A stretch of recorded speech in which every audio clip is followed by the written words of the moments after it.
Everyone, আজকে আবারও চলে এসেছি কুর্তির কালেকশন নিয়ে। ফার্স্টেই দেখাচ্ছি, দেখো এটা কিন্তু বাটিকের 3 পিস সেট আছে। এটা হচ্ছে পুরো বাটিকটা, ঠিক আছে, একদম পিওর বাটিক, সঙ্গে এরকম একটা দোপাট্টা থাকবে, আর হচ্ছে এরকম একটা বাটিকের প্যান্ট। ঠিক আছে, এটা একদমই পুরো সেট, সাইডে হয়তো পকেটও আছে। চলো নেক্সট দেখাই। এই একটা আছে পুরো ব্ল্যাকে, দেখো গলাটায় পুরো লেস লাগানো, 3/4 হাতা, সাইজ পেয়ে যাবে। ঠিক আছে,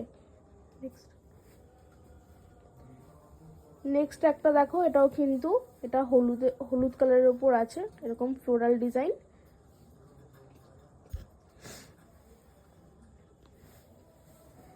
তারপরে এই আর একটা কালার দেখো, এটাও কিন্তু একদম রেগুলার ইউজের জন্য কুর্তি, 3/4 স্লিভসে পাবে, সাইজ পেয়ে যাবে। এই একটা আছে পশমিনা, দেখো কি সুন্দর ইয়েলো কালারটা, এটারও কিন্তু সাইজ তোমরা পেয়ে যাবে। ঠিক আছে, ভীষণ সুন্দর কোয়ালিটি, তোমরা নিয়ে দেখলে কোয়ালিটি বুঝতে পারবে, আর সাইজ অ্যাভেলেবেল আছে। নেক্সট দেখো, এটাও কিন্তু পিওর আজরাকের উপর আছে, এরকম কড়ি দেওয়া, এটারও কিন্তু সাইজ পেয়ে যাবে। ঠিক আছে, এই